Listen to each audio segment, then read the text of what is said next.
Muy bien, pues un placer estar con gente que sabe tanto sobre esta industria de los pellets. Me gustaría comenzar preguntándoos cómo habéis visto el mercado este año y, bueno, cuáles son vuestra visión, cómo evolucionará este mercado en el próximo año, en la próxima campaña. Podemos empezar contigo, Pablo. Vale, buenos días a todos. Buenos días. Bueno, pues así yo hablaría un poco del mercado nacional, porque hay representantes del mercado europeo como Manolis que puede dar una visión global un poco mejor. Yo diría que, a ver, a nivel de consumo, bastante mejor, porque como has dicho antes, venimos de 2 inviernos un poco suaves y este ha sido, tampoco vamos a decir que ha sido el invierno, la glaciación, pero bueno, ha habido una temperatura que, bueno, ha habido, y sobre todo un poco, mucha lluvia o así mal desagradable, ¿no? Entonces, ha habido un consumo mejor que los 2 años anteriores y, bueno, se ha dinamizado un poco el mercado. Sí que es verdad que como veníamos de 2 años anteriores muy malos, había mucho stock en las fábricas, en los distribuidores. Entonces, todo ese stock han ido tirando de él poco a poco y se ha ido vaciando, han ido más o menos regulando la producción, con lo cual la producción se ha reducido un poquito respecto al año pasado, ¿no? Un 15, un 20%. Estamos ahí ahora, justamente ahora, haciendo cuentas. Vale, la producción de De todo el pellets, sí. pellet. De Vale, pellets de España, ¿no? Porque luego, claro. claro, entra de Portugal, mandamos a Francia, bueno, pero más o menos esa es la visión global en 10 segundos, ¿no? ¿Y podríamos decir que ha sido generalizado en todas las comunidades autónomas, en Cataluña, en Galicia? Venimos de... Bueno, Cataluña tiene que... Del otro lado. Ahí está. Por otro lado, aquí. ¿Se oye? ¿Se oye bien? Sí, ahora sí. Sí. No, empezamos como todos los fabricantes con mucho stock. Ha sido un año que hemos podido lidiar con diferentes retos, entre otras la exportación, que ha sido pues, un canal de salida al sobrestock que empezábamos la temporada. No ha sido fácil como fabricante porque los fabricantes al final hemos tenido que vender cantidad a precios de coste, con lo que no se puede decir que haya sido un año bueno. Sí que hemos tenido temperaturas, empezó un invierno suave. En Cataluña ya conocéis el problema que teníamos de la sequía, con lo que las lluvias fueron muy bienvenidas en el mes de marzo y sobre todo porque pues, alargó ese invierno que nos permitió pues, acabar de bajar con stocks. Pero concreto que ha sido un año difícil porque al final podía haber sido peor, evidentemente, con un invierno suave, pero ha sido un año difícil porque como fabricantes hemos tenido que regular también la capacidad productiva sobre la demanda con las incertezas del mercado y gracias a los países como Francia, que tienen un consumo importante, pues hemos podido liberar parte de este stock. La exportación, entiendo, ha sido a países de Europa donde los inviernos han sido un poco más duros, ¿no? Sí, bueno, si lo miramos por días de calefacción, en Francia, por ejemplo, no ha sido un invierno excesivamente frío, pero podemos decir que, por ejemplo, nos lo dirá mejor el compañero, Polonia ha dejado de exportar tanto y ha tenido más autoconsumo, con lo que al final ha habido mucho balance de masas que se ha reajustado, con lo que hemos podido... El norte de Francia ha tenido bastante consumo por la disminución de entrada de Polonia y ha liberado un poco de oferta en el sur de Francia y pues allí hemos podido introducirnos. Genial, muchísimas gracias, David. Francisco, ¿cómo está la situación? ¿También podemos decir que es análoga también en Galicia? Bien, nosotros la verdad que agradecemos, o sea, sí que ha sido un invierno complicado, pero por otro lado también agradecemos que sea el primer invierno después de una situación convulsa que traíamos desde el año 22, ¿no? Ha sido un invierno suave, pero ha sido un invierno largo. Entonces ha permitido sí que ir ajustando producciones, pero la demanda en el mercado estaba, ¿no? Yo destacaría también un hecho que sería a pesar de que estábamos llegando a una estabilidad de los precios, había cierta disparidad porque al inicio de campaña hubo un cambio disruptivo que era el cambio de IVA, ¿vale? Entonces sí que había diferentes fotografías en las que las fábricas podemos actualizar precios con nuestros costes y transmitirlos al mercado, pero sí que había distribuidores que tenían precios, o sea, material comprado de campañas pasadas y que tardaron en ajustar, no tanto como las fábricas, ¿no? Entonces, un invierno complicado a nivel de costes, porque la materia prima entendemos que está empezando a subir y no va a parar, En el mercado gallego tenemos la condicionante también de las plagas sobre el pino, que es el nemátodo y la banda marrón. Entonces hay incluso restricciones a nivel regulatorio de movimentación de materias primas y hemos tenido encarecimiento de materias primas por un lado y un mercado que tendiendo a la estabilización a la baja, ¿no? Entonces, en general, a mí el mercado tengo que hacer, a pesar de dificultades, un balance positivo porque sí que se ha alargado y esperando con ansias el nuevo mercado para que conseguir esa estabilización de la que veníamos anteriormente. Porque ¿cuál es la principal materia prima de la que hablamos? En nuestro caso es, y creo que es el de todos, es el pino, ¿vale? El resto, subproductos de la primera transformación de la madera, principalmente pino. Perfecto. A por pellets, ¿cómo habéis visto esta campaña y cuál es sobre todo vuestra visión de qué es lo que va a pasar, ¿no?, en este mercado que decimos que ya es un poco incierto? Si nos puedes decir, Roberto. Sí, bueno, coincido un poco con mis compañeros. Al final venimos de una situación bastante anómala, un 2022 sobre todo en el que hubo una crisis de materia prima importante, se convulsionó todo, el mercado de la madera, que en principio era bastante local, se comportó de una forma bastante global y un poco hemos sufrido esa ola, ¿no? También 2 inviernos especialmente suaves que habíamos tenido, especialmente cortos, que habíamos tenido anteriormente y que habían condicionado que acabara la campaña del año pasado con un estocaje bastante importante. Eso al final, pues lo único que ha hecho es condicionar que esta campaña haya sido bastante anómala en lo que a precios se refiere, ¿no? Climatológicamente hablando ha sido una campaña más o menos normal, porque ya hablar de que hace frío en invierno parece que es una cosa normal y verdaderamente es lo que tiene que ser, ¿no? Yo creo que ha sido un invierno bastante razonable. Se ha conseguido seguramente a nivel Europa, a nivel un poco más general, una regularización de esos sobrestock que había, de alguna forma, que había bloqueado un poco todo el tema de tránsito comercial que tiene que haber en todas las campañas. Y entendemos que de cara al futuro, pues como siempre, nosotros vamos a depender de la climatología, porque somos un sector que depende de eso, pero bueno, si los inviernos empiezan a ser razonablemente normales, como este que hemos pasado, pues en principio se tiende un poco a la estabilidad, ¿no?, que siempre buscamos. Al final los fabricantes, tanto los fabricantes como los que pertenecemos a este sector, lo que vamos buscando es un poco esa estabilidad, ¿no? Cualquier anomalía como la del 2022 o como luego los inviernos tan especialmente suaves, pues son difíciles de gestionar. Claro. Manolis, ¿cómo lo hemos visto a nivel de Europa? You have to translate a bit quickly for me. How do you see? How do you see at European level this last year and especially the future, the vision for the future? Yeah, so I think it's no secret that in the last 2 or 3 years we have been in a bit of a peculiar situation in the pellet sector, because historically the pellet sector, the premium pellet sector, was always weather driven. If it was cold, the households were burning pellets. Okay. The producers were producing more pellets, so this was the movement of the market. Less cold, the market was slowing down. Sorry, Manu, it was something general at European level? Always. In the premium pellet sector, always, all over Europe, it's mostly weather-driven, the prime factor. And then there is also the organic growth of new demand by new installations. But when speaking about the existing customer base, the main factor is weather.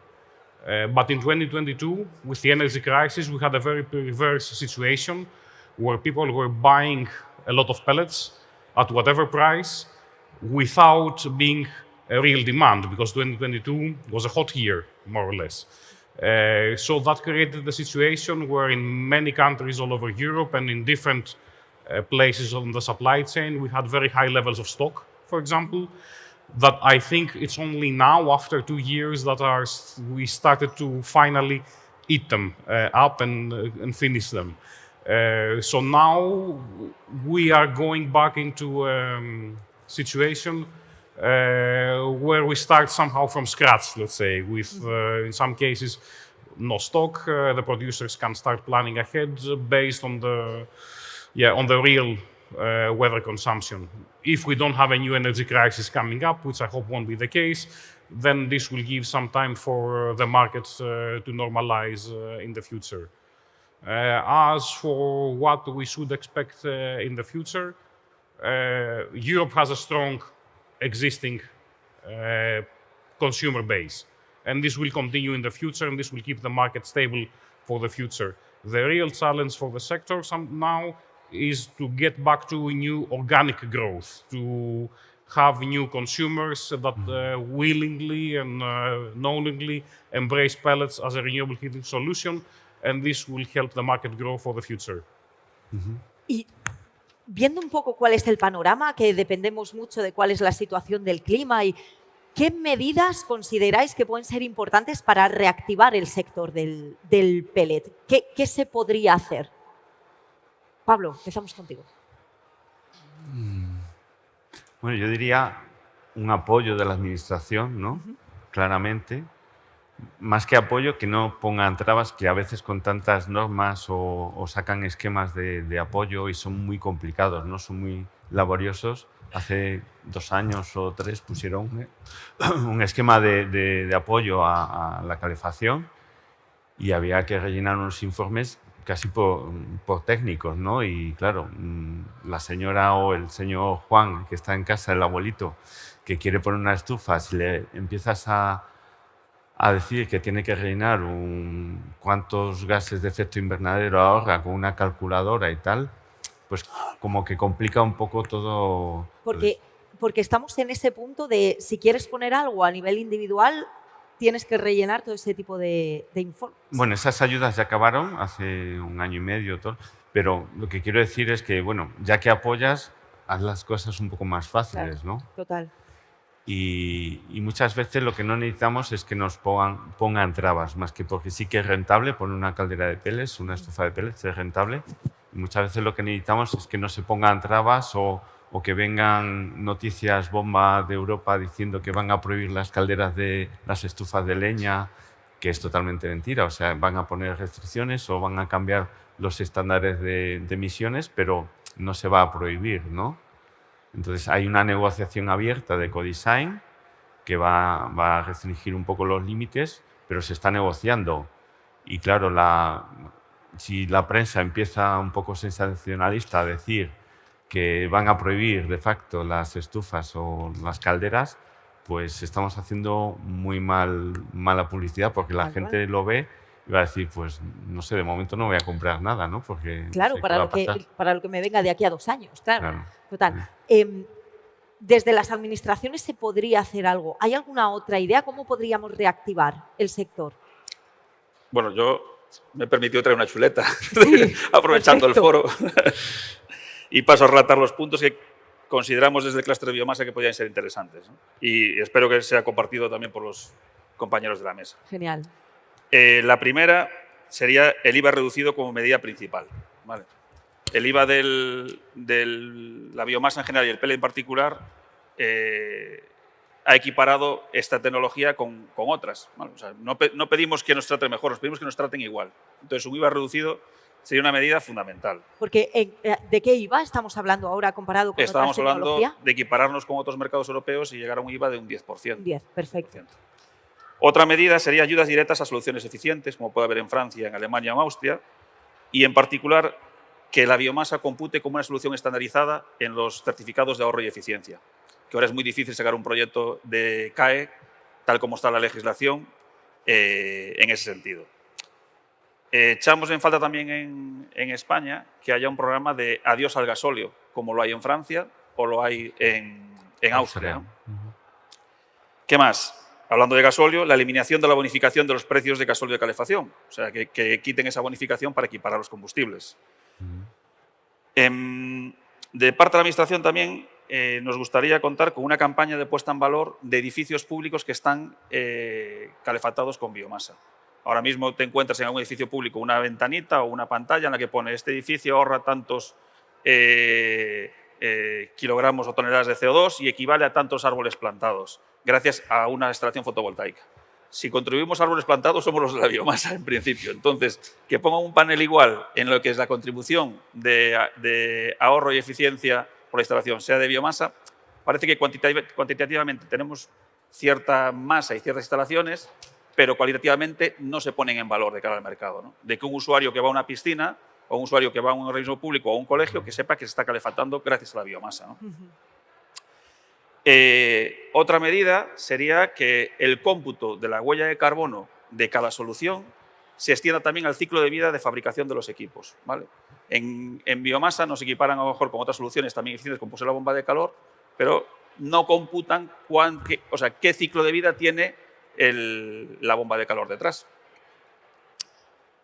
Y ya la última sería que exigir que la Administración haga cumplir la legislación vigente a todas las soluciones, sea la que sea, ¿vale? A nivel de comunidades de vecinos, instalaciones de los años 70-80 con combustibles fósiles que están emitiendo por la chimenea lo innombrable y parece que a nosotros siempre nos ponen a prueba y somos los recién llegados, ¿no? Esas consideramos que serían adecuadas. Muy bien. Sí. Adelante. Bueno, yo por concretar un poco, por resumir lo que ha dicho Fran y lo que ha dicho Pablo, al final se trata de que la Administración crea un poco en un recurso renovable, sostenible y local. Al final, decíamos antes del 2022, hubo una crisis global de materias primas y nosotros tenemos madera, no tenemos combustibles fósiles, pero sí tenemos madera.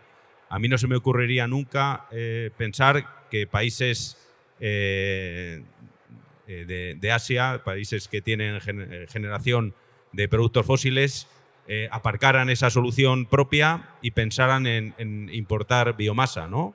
En este caso, que sería a lo mejor un poquito lo más sensato, es decir, pensamos en una tecnología más verde que la que estamos produciendo nosotros. Como eso no va a ocurrir, lo que no tiene sentido es que Europa, que es productor, que puede ser productor de una energía limpia, renovable y sostenible como la biomasa, se plantee potenciar o primar importaciones de productos fósiles que tendrían que estar en clara decadencia, como decía Fran, y sin embargo esté centrando un poco su foco en perseguir o en penalizar aquellas prácticas que tienen que ver con el desarrollo de este sector perjudicando un poco la expansión de los equipos o viendo cómo se puede limitar su uso, ¿no? Yo creo que al final, si la Administración a nivel general, a nivel europeo y luego ya pues, las administraciones ya más locales como las nacionales, creen en esta energía y verdaderamente lo tienen claro, al final es fácil encontrar una solución, es encontrar vías de trabajo que sean flexibles, que sean rápidas, que puedan permitir llegar al usuario final, potenciar, no sé si vía subvenciones, pero sí vía exenciones fiscales o otro tipo de ahorros que puedan permitir al usuario final adquirir este tipo de tecnologías, este tipo de producto y por supuesto, empezar a pensar que combustibles fósiles como el gasóleo pues no tienen que tener un uso claro como combustión. En el pasado eran fundamentales porque no había alternativas. En este caso, nosotros en Europa sí que hay una alternativa clara, que es la biomasa, y yo creo que es una apuesta importante que tenemos que hacer. Estamos viendo que hablamos mucho de administraciones públicas, Correcto. ¿sí? Nosotros lo que vemos especialmente es que no hace falta inventar nada. Te miras los países como Italia, Austria, Alemania o Francia y ves claramente Italia, que ha estancado completamente las ayudas, igual que España, y el crecimiento en calderas y en estufas es mínimo. Francia, que ha ido reduciendo un 30% el programa de MAC renovables y lo ha notado en la instalación en el 2024. Alemania, que no ha sabido, yo creo, a mi entender, porque hace 2 años estaba con 75.000 calderas instaladas al año y ahora está con 16.000 calderas, pues de alguna manera coordinar las ayudas desde todos los sectores. Y tenemos el ejemplo de Austria. Austria ha crecido una barbaridad, ha crecido un 250% en instalación de calderas. Me refiero que cuando la administración está allí, reacciona el mercado. Y yo creo que tenemos que guiarnos y mirar qué están haciendo países con estos éxitos. Manolis, estamos hablando de cómo reactivar el sector del pellet. ¿Qué opinas? ¿No? ¿Qué es importante, ¿no? el papel de las administraciones? Desde luego que sí. Algo que sí hemos visto que funciona muy bien, si entendís tu respuesta, es el ejemplo austriaco. El gobierno austriaco reactivó, digamos, el sector interno del pellet, dando, digamos, subsidios, ayudas a nuevas instalaciones de pellet. Creo que en el 24 fue un año récord, en el 24 para las manufacturas de calderas de pellet en la historia. Creo que llegaron hasta 50.000 instalaciones de calderas. Si piensas que cada una de las calderas en Austria consume como unos más o menos 5.000 pellets por estación, también tenemos que entender lo que esto significa, ¿no? Este es un buen ejemplo. Austria quizás sea un caso un poco peculiar, puesto que tiene, digamos, una industria de la caldera bastante fuerte, y esto es un componente para incentivar, o apoyar a esta industria manufacturera, pero es un buen ejemplo en cualquier caso.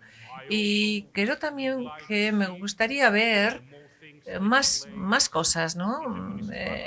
Por ejemplo, a nivel de municipal, ¿no?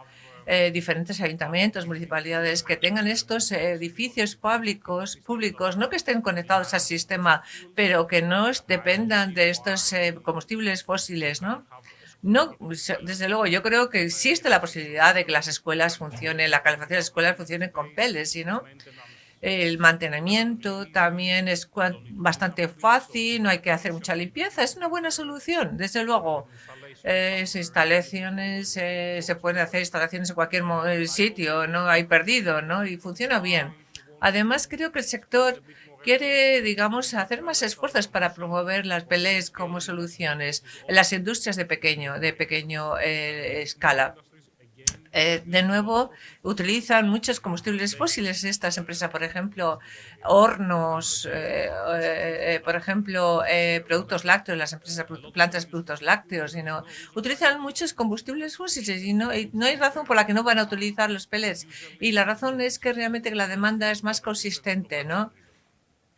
Que no se, digamos, que no se impulsa por la producción. Esto es alguna de las cosas. Muchísimas gracias, Manolis. Estaba pensando cuando hablabais, ¿no? Eventos como el que hemos tenido de Filomena, lo que pasó el lunes pasado, ¿no? Con la electrificación. Se está hablando mucho, pues eso, de una electrificación salvaje, por decirlo de alguna manera, según algunos medios de comunicación, de la calefacción. Cabría preguntarnos si deberíamos apostar más por la biomasa o los pellets de madera para solventar este tipo de problemas. Pablo. 100%, absolutamente. Imaginaba la respuesta, pero bueno, claro, está muy bien argumentar, ¿no? Ya nos hemos dado cuenta el lunes, ¿no? Pasado. Sí, el lunes pasado fue. Que, bueno, que la electricidad cuando falla, pues claro, no podemos poner todos los huevos en la misma cesta y además, aparte de calefacción, queremos también coches, queremos todo que sea eléctrico, ¿no?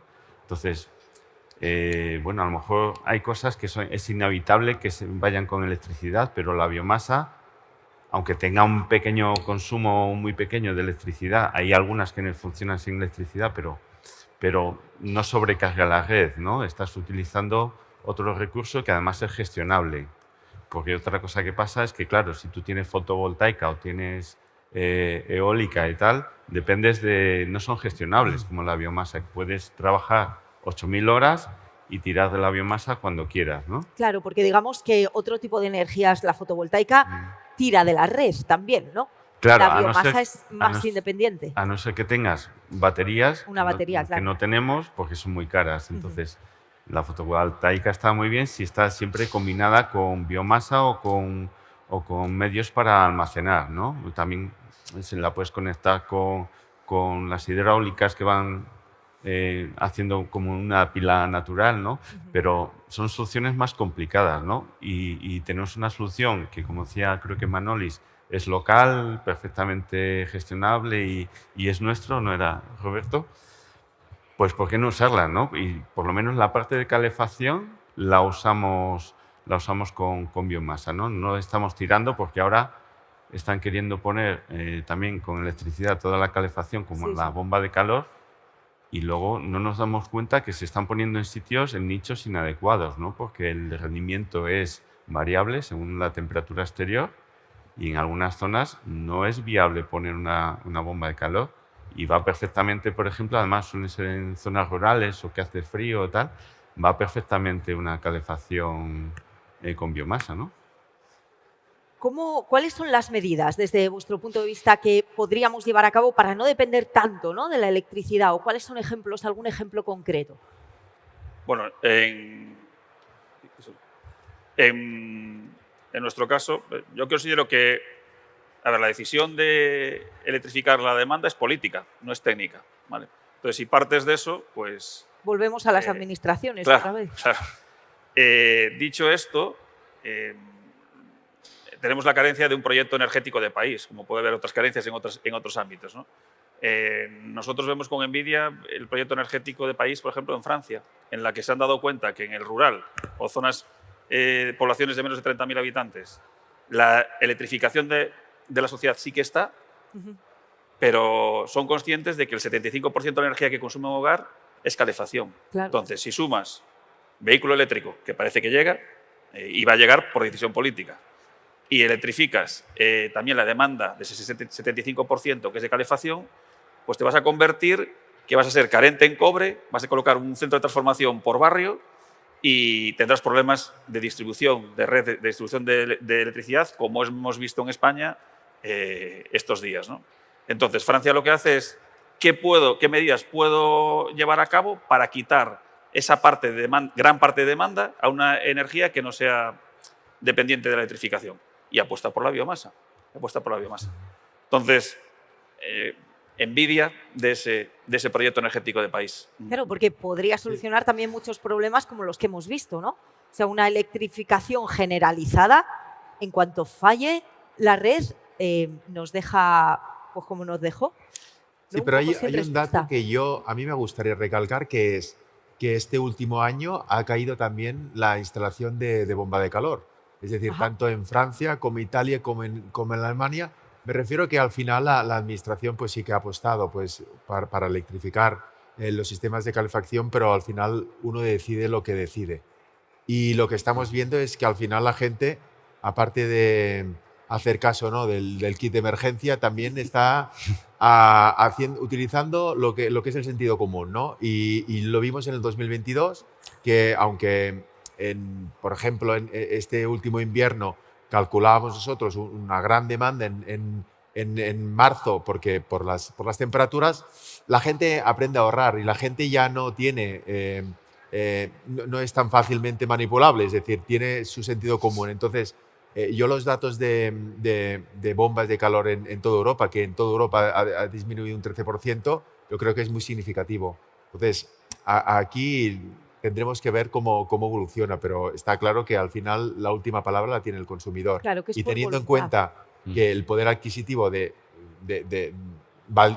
economía está ralentizándose y el poder adquisitivo es menor, inversiones como una bomba de calor pues pone en duda que la estrategia del gobierno pues sea factible. ¿De cuál, Roberto? Sí, es que no tiene sentido cuando la demanda energética mundial está en claro aumento, constante, no tiene sentido prescindir de ninguna de las alternativas que se te ofrezcan, ¿no? Y más en un país con una deficiencia energética tan importante como España, por ejemplo, pues prescindir de un recurso que encima es el único recurso local. No tenemos producción de combustibles fósiles.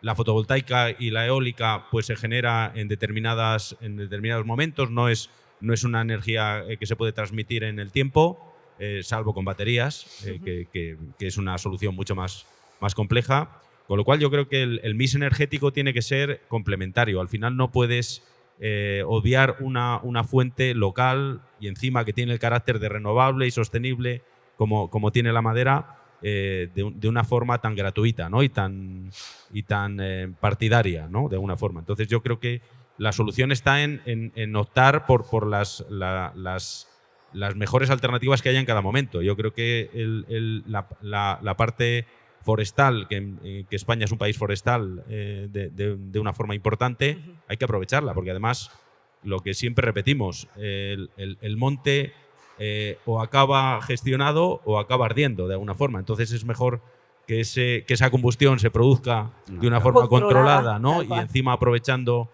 ese poder calorífico dentro de unos equipos de combustión, que se produzcan esos grandes fuegos que llaman ya de sexta generación y que encima pues, nos causen un problema añadido, ¿no? Al medio ambiente.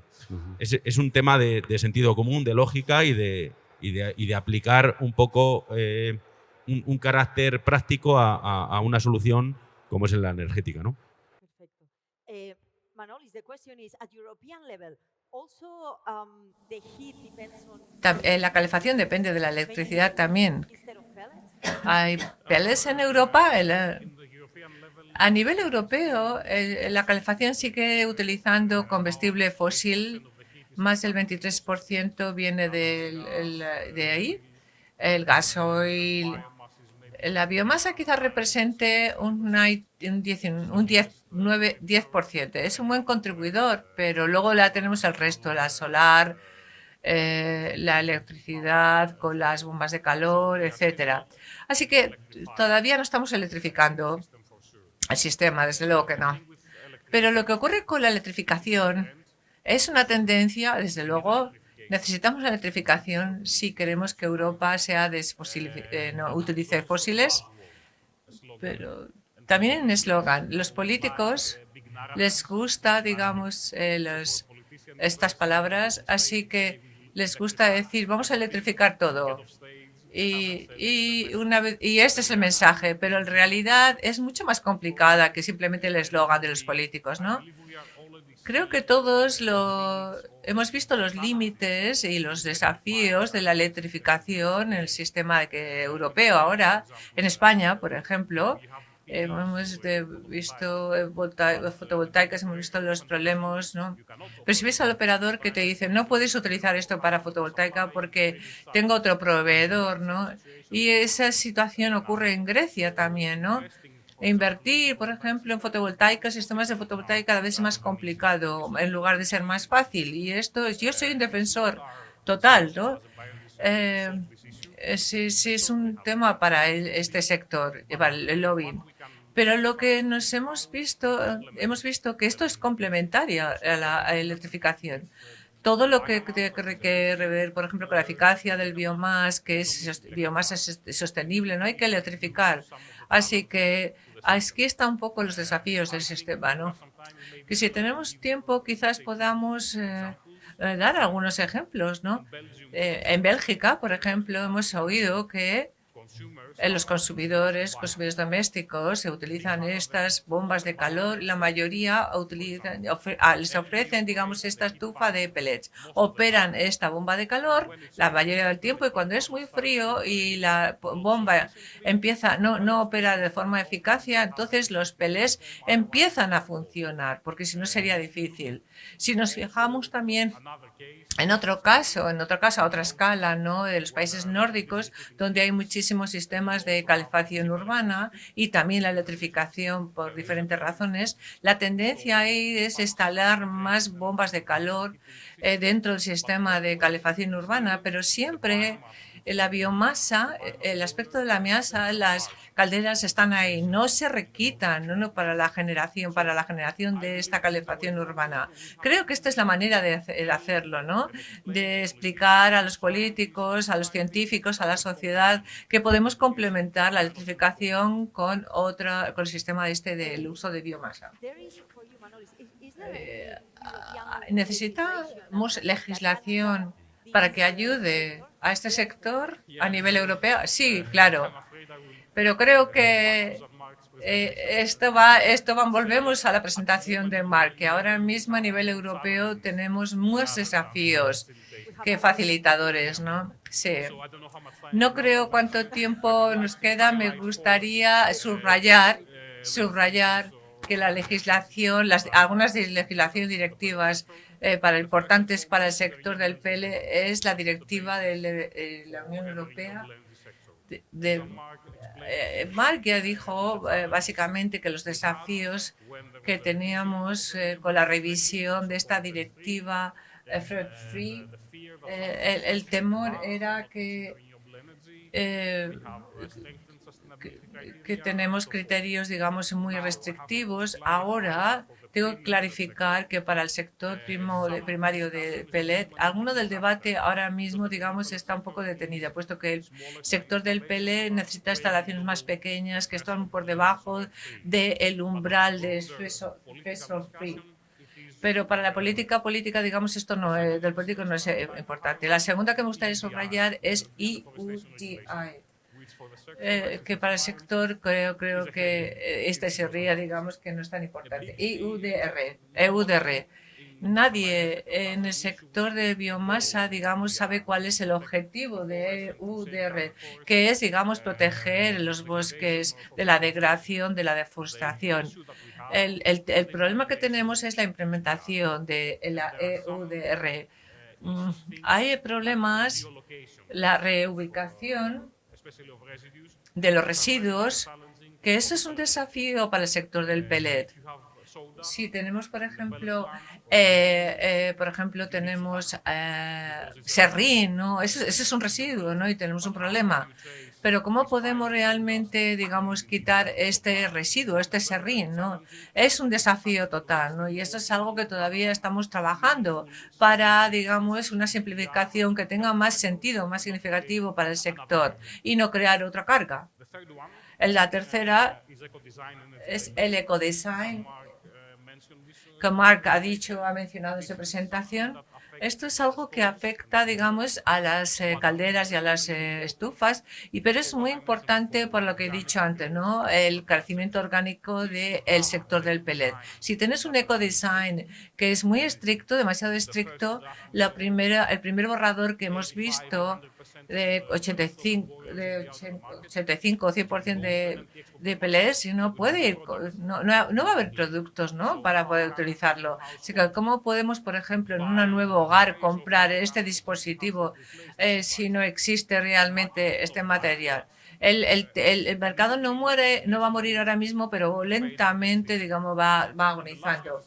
Y la última legislación es un poquito más interesante, no un oponente, no una barrera, pero creo que podemos crear algo, unas dinámicas interesantes. Se llama la directiva del Green Place. No es bioenergía realmente, es otro producto más amplio. Lo que puedes, por ejemplo, decir sobre esta directiva medioambiental. Antes de, por ejemplo, yo digo, esto es sostenible, tengo que tener certificación para decir que esto es sostenible. Así va la directiva, ¿no? Así que en cuanto al sector del pellet, ¿qué es lo que puede decir sobre el pellet, ¿no?, en este sentido?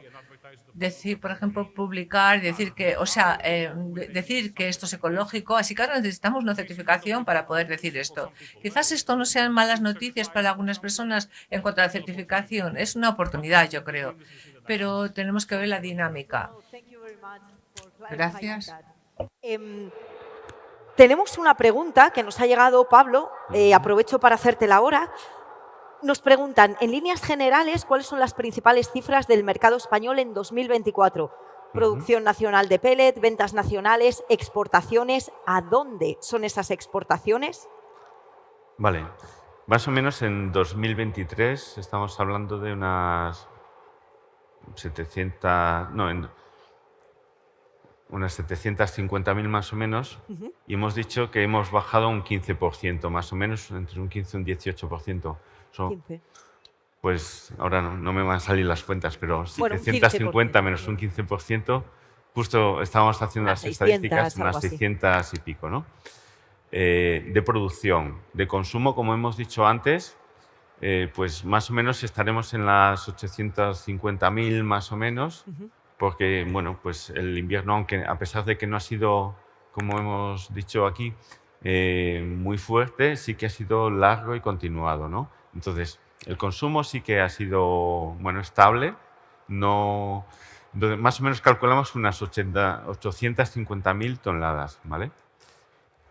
Y a ver, exportaciones e importaciones es un poquito más complicado. Ahora dejo, si quieres, a Roberto, que por si he cometido alguna desviación o quiere corregir, pero más o menos solemos exportar en torno a las 100.000 toneladas hacia Francia e Italia, básicamente, y solemos importar aproximadamente la misma cantidad desde Portugal, ¿no? No sé si quieres matizar. Sí, bueno, yo creo que en cuanto a lo último, la parte de exportación e importación, yo creo que ha habido una menor importación de Portugal este pasado año y la exportación sí que fundamentalmente, como decía Pablo, ha sido en Francia. Italia ha sido este año quizás el que ha fallado un poco en la parte exportadora de lo que tiene que ver de... ¿Qué es lo que decíamos, no? Menores incentivos, también en Italia, al final menor consumo. Correcto, también estamos hablando de que Italia es un gran importador, con lo que al final competimos con Brasil, por ejemplo, que ha aumentado mucho las exportaciones a Italia y por lo tanto ha tapado el agujero. Y Francia ha sido el país, por supuesto, que más hemos exportado. Genial. Sí, y sobre todo que al final Italia ha sido el agujero negro en el que han acabado todos los sobrestocks de la anterior campaña, o sea, tanto de Centro Europa como de países del este, como países nuevos como por ejemplo Brasil. Al final ha sido un poco el agujero negro y ha sido mucho más difícil esa exportación hacia Italia, ¿no? Luego hay que diferenciar también, siempre hablamos nosotros de años naturales cuando realmente la campaña real es de invierno y empieza en septiembre, ¿no? Claro, y solapan dos años, ¿no? De alguna forma. Si hablamos realmente de la campaña, como decíamos antes, sí que ha sido una campaña más larga, con lo cual el consumo, ya hablando de lo que es a nivel interno, sí que ha aumentado de una forma importante con respecto al año anterior, que fue un invierno mucho más corto, ¿no? Bien, Pablo, querías decir... Sí, bueno, casi lo ha dicho más o menos Roberto, pero claro, con la crisis que hubo de Ucrania y bueno, el mercado italiano estuvo buscando muchos pellets fuera de los proveedores habituales, ¿no? De Austria o de España o de Francia. Entonces, ya tienen proveedores de, pues, por ejemplo, Brasil, como la Argentina. Entonces, claro, ahora esos proveedores pues ya los tienen, y es verdad que Italia yo creo que ha consumido más o menos, incluso más que los 2 años anteriores, ¿no? Pero claro, primero que había mucho stock y, como dice Roberto, es un poco donde ha ido todo el pellet que teníamos acumulado, y luego que también tienen nuevos países productores que están trayendo pellet a Italia, ¿no? Y ahí está el problema. Simplemente recordar, para poder formular las preguntas tenéis unos códigos QR. Están aquí, pero creo que lo tapo yo. Así que tenéis unos códigos QR por ahí. Si le hacéis una fotografía con vuestro teléfono móvil, os aparecerá un formulario. Estamos en la sesión Mesa Redonda sobre el mercado del pellet. Ahí podéis enviar todas las preguntas y me llegan a mí, si Internet lo permite, me llegan a mí directamente y yo las puedo leer aquí. Tenemos más preguntas y yo creo que esta es una pregunta general. ¿Cuáles son los combustibles que compiten con el pellet? ¿Son mayoritariamente fósiles? Nos llega por aquí. Bueno, principalmente fósiles, sí, pero también hay otras biomasas que también afectan al mercado del propio pellet, ¿no? En este caso, y ha afectado esta campaña. Un hueso de aceituna especialmente barato, pues retira del mercado unas toneladas que han ido a pellet, ¿no? Pero bueno, principalmente el enemigo a batir no es el hueso de aceituna, el enemigo a batir es el combustible fósil.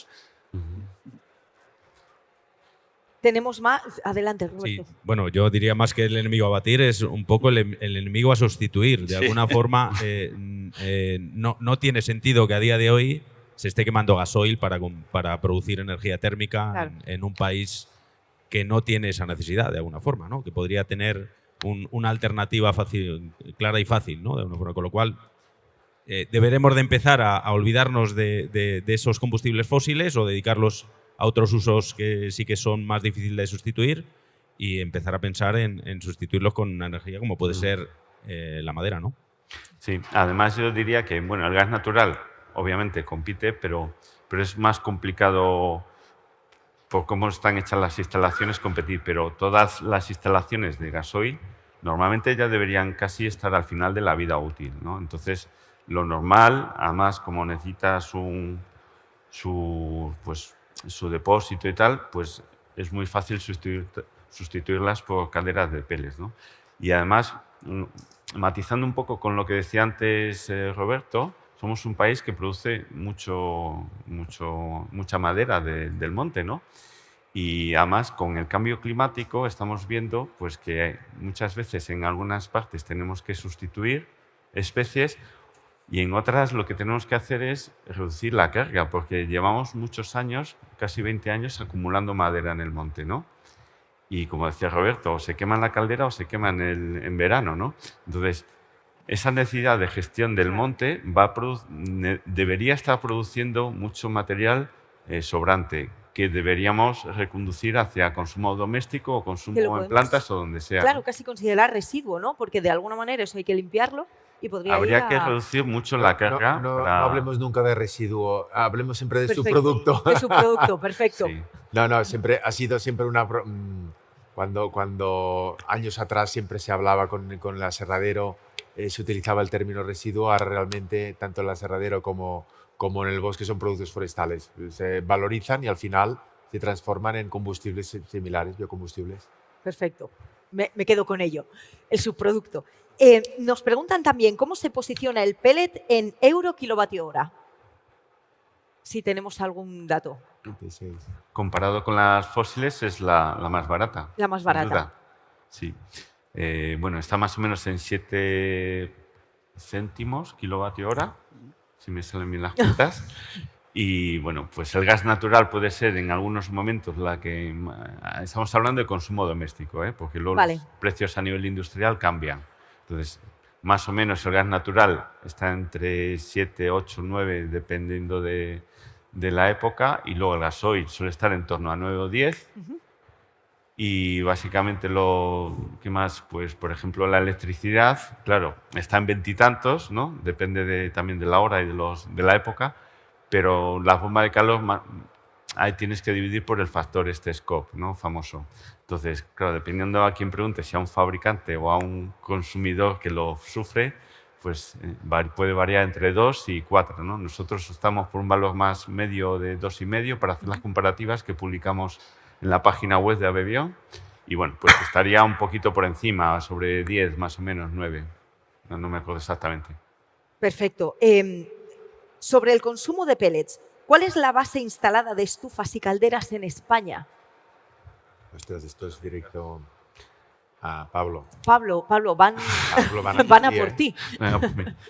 Pues, a ver, estábamos poniendo alrededor de... Depende mucho del año, ¿no? En los años buenos, hace 2 o 3 años, hemos tenido casi 50.000 estufas. El acumulado, pues andaríamos por las 200 y pico mil, 300 y pico mil de estufas. Estos años han sido un poquito más flojos y esperamos que se recupere. Pero bueno, pues más o menos unas 35.000 estufas, 30.000 al año, ¿no? Es lo que se está. Calderas en los años buenos se han puesto, pues te diría que unas 10.000 más o menos, ¿no? Entonces el parque ahora mismo no te sabría decir, pero tenemos un anuario estadístico que solemos colgar y vamos haciendo año a año, ¿no? Pues ahí están las cifras. David, ¿por qué un país como Francia o otros países centroeuropeos han tenido un crecimiento en el mercado del pellet y Italia o España, hemos visto, ¿no? Lo hablábamos aquí, están más estancados?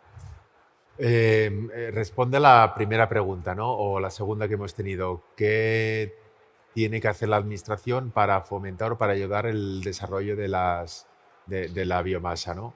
Estamos como con Francia, por ejemplo, que Francia pues, ha despuntado estos últimos 2 años con 2,9 millones, ¿no? De 2.9 million tons consumption in France, ¿no? Aproximadamente. Con un crecimiento bárbaro, y esto ha sido porque Francia ha apostado definitivamente, como decía Fran antes, en zonas rurales y con un modelo de país. Italia Bueno, Italia tiene poca explicación, no tampoco tengo... Sí. Ha hecho un crecimiento, hizo un crecimiento muy grande y era normal que en algún momento empezara a tener un crecimiento moderado, ¿no? Pero si nos ponemos como Austria, que ha instalado 16.000 calderas, Alemania, que empezó con 75, sí que ha ido disminuyendo, pero incluso ha tenido un consumo muy elevado. Esto es gracias a que la administración ha estado empujando para desarrollar el mercado. La verdad es que estos son los motores, ¿no? Al final, como productor, pues tenemos inversiones y creamos y generamos el mercado, pero el que ayuda es la administración.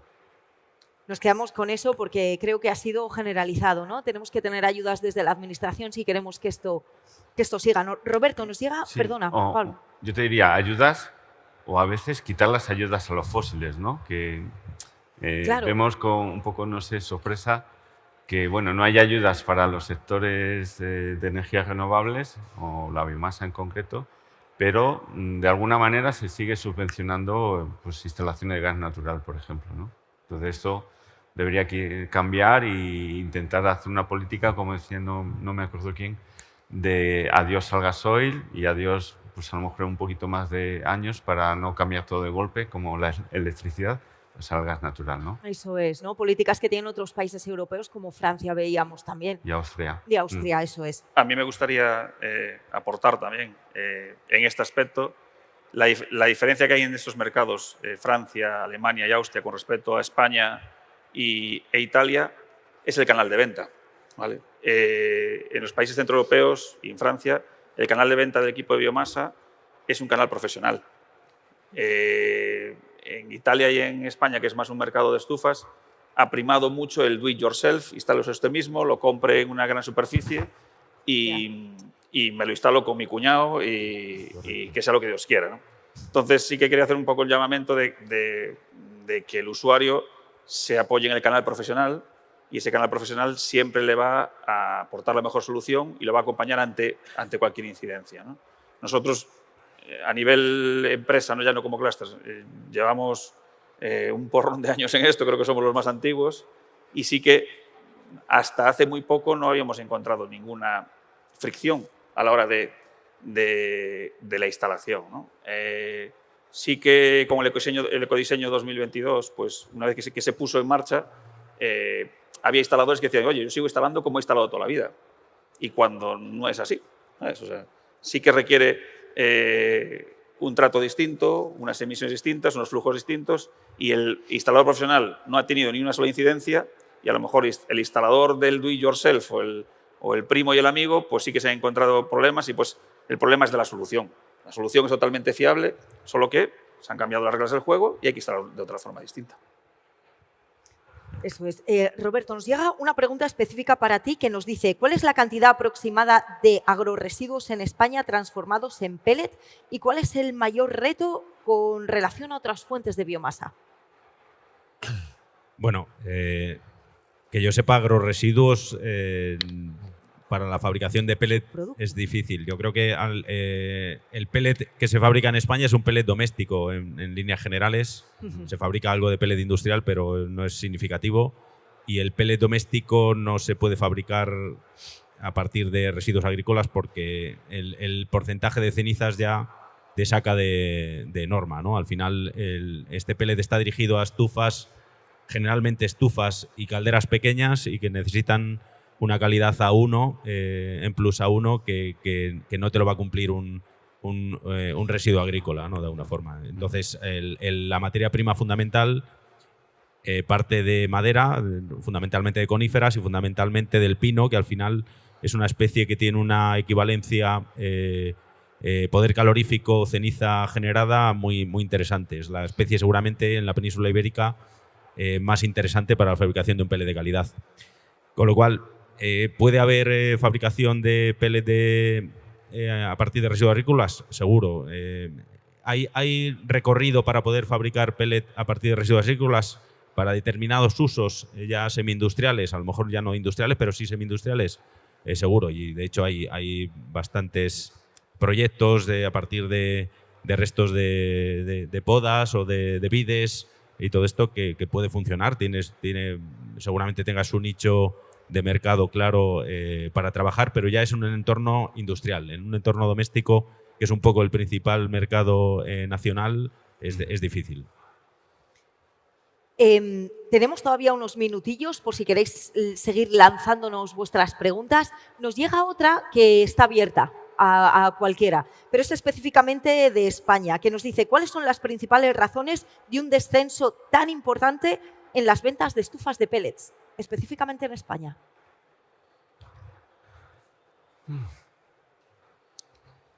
Bueno, empiezo yo. Adelante, Francisco. Pues mira, lo voy a hacer con un símil que es que también ha caído la venta de pintura. De pintura. Claro, en el 2022 todos han pintado sus casas. ¿Vale? Entonces, no pretenderemos que vamos a pintar las casas en el 23, el 24 y el 25. ¿no? El 2022 ha pegado un boom tremendo en la venta de equipos y yo quiero entender que ha sido un anticipo de mercado. ¿vale? Sí es cierto que, del mismo modo, otro símil, que un usuario cuando va ahora, le toca renovar su coche, no sabe qué coche comprar, porque la legislación no está clara. En esta mesa también ha salido que un usuario final está totalmente desinformado o influenciado por qué solución. Que si, lo decía Pablo antes, hace unos meses había un bulo de que se iban a prohibir los equipos. Totalmente falso. Entonces, ante esa incertidumbre, el usuario se agazapa, se mete en su caparazón de tortuga y no compra. Del mismo modo que han bajado las ventas de estufas, hay noticias en prensa que los grandes fabricantes de bombas de calor europeos están despidiendo a parte de sus plantillas porque no acompaña el crecimiento como ellos pensaban. ¿no? Entonces, yo creo que es un cúmulo de las dos cosas. Uno, anticipo de ventas futuras en el boom del 22 y después que el cliente no tiene todas las herramientas para decidir la solución. Yo añadiría, muy rápido, que claro, en 2022 también vimos que hubo un aumento en las ventas porque era la opción más barata y que parecía que hubo ahí un momento de trending topic de la biomasa, que todo el mundo se dirigió hacia la biomasa y quizás por eso hubo más ventas, ¿no? Pero luego, claro, como todas las materias primas y todo en todo, subió el precio del pellet. Entonces, hubo ahí un momento que verdad que subió casi al doble el pellet, pero por ejemplo el gas natural subió entre 6 y 10 veces, o el gasoil. Bueno, entonces, sí que hubo un momento que todo el mundo dijo, jolín, ahora que nos hemos comprado una estufa, nos han subido el precio al doble. Bueno, pues subió todo, el aceite 3 veces. Sí. Entonces, ahora ya llevamos más de un año, más o menos, con un precio igual que el anterior. Entonces ya no hay esa... Entonces hay que vencer ese miedo a que, bueno, es que nos pueden subir el precio si compramos tal o no. Bueno, ya estamos en un precio estable y fue por una cosa muy puntual, ¿no? Vale. Sí, un poco en esa línea de autocrítica, al final hacia el sector, no tenemos una buena comunicación. En general, el sector forestal comunica muy mal, en particular el sector de la biomasa y el pellet comunica mal. Hubo un aumento grande con la crisis de materias primas del 22 de precios, evidentemente, pero exactamente igual que hubo un aumento grande del precio del gas y del precio de la electricidad, que es mucho más habitual que lo nuestro, muchísimo más habitual, y que sin embargo todo el mundo lo da por bueno. La sociedad en general da por bueno unos movimientos, ¿no?, de precio tan importantes, y sin embargo me parece que cuando se sube el precio del pellet de una forma pequeña, pues ya parece que se acaba el mundo, ¿no? Y no es así. Yo creo que tenemos que transmitir una visión más a largo plazo a la sociedad, que al final es una energía barata, es una energía económica, es una energía muy competitiva y que verdaderamente en entornos estables, como decía Pablo, pues se comporta ya de una forma mucho más plana, mucho más previsible, y la gente tiene que conocer que eso al final le permite tener un sistema de calefacción con unos precios muy estables, ¿no? Muy estables. Perfecto. Nos lanzan, y yo creo que con esta pregunta ya podemos ir cerrando esta mesa. Dicen, ya hay una nueva directiva de eficiencia energética que pone fecha para dejar de usar combustibles fósiles en edificación. ¿Cómo se está preparando el sector del pellet, si es que se está preparando? Maybe para Manolis. ¿Para Manolis, quizá? Venga. Vale. There is a new legislation. Hay una nueva legislación en la cual, Pone fecha para dejar de usar combustibles fósiles. in the date that you are going to finish using fossil fuels, Legal, I think, to stop using fossil fuels. How the pellet industry is being prepared for that? no creo que haya una legislación que explícitamente dice que tienes que parar el uso de los combustibles fósiles en Europa en este momento, pero hay unas directivas que intentan promover el uso de las energías renovables, de los combustibles de energías renovables, y hay directivas en las que también están haciendo que el uso de los combustibles fósiles sea más difíciles o más caros, como el ETS en Europa. Pero no hay una legislación explícita que te está diciendo tienes que parar de utilizar combustibles fósiles a nivel europeo. Pero, por ejemplo, esto es uno de nuestros requisitos en la Comisión Europea, poder establecer un día en el que se pueda dejar de utilizar los combustibles fósiles por sector. Hay países en los que intentan establecer estos días, este día específico para dejar de utilizar estos combustibles fósiles. Pero ¿cómo se va a preparar el sector del pellet? Esto depende mucho del país. Si yo puedo dar un ejemplo específico, por ejemplo, Polonia, algunos han mencionado Polonia, es un país muy interesante porque para el sistema de calefacción urbano utiliza carbón, que es muy contaminante, y hay mucho énfasis en Polonia para poder cambiar del sistema de calefacción de carbón a una solución más eficiente. Tienen programas llamados el programa Cleaner, más limpio, y nuestro país ha apoyado esto para las bombas de calor y gas natural, pero creo que las nuevas versiones para primavera el gas natural ya está fuera, por lo tanto la principal solución que tenemos son los pellets y las bombas de calor. Algo interesante es que las bombas de calor en los años pasados en Polonia es que estaban comerciando de una forma muy agresiva. He hablado con compañeros en Bruselas que son de Polonia y me estaban diciendo que les estaban llamando por teléfono, los de las bombas de calor, para casi obligarles a que utilicen las bombas de calor. Y algunas casas lo hicieron. Y las promesas que les hicieron es que tendrás electricidad, no consumirá casi electricidad, será casi una energía gratis. Y cuando vieron las facturas de electricidad estaban como en shock, porque ha habido un gran debate público sobre esto. Si vas a las páginas web podrás ver cuál es la lucha que ha habido entre el sector de las bombas de calor y el pellet, y el programa Cleaner, más limpio, está revertido porque más gente está intentando utilizar calderas de pellet en comparación con las bombas de calor.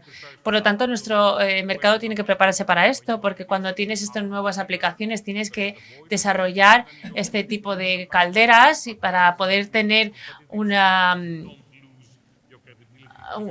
porque no puedes perder tu credibilidad si no tienes stock para poder abastecer a todos estos. Pero las cosas creo que están yendo en la dirección correcta.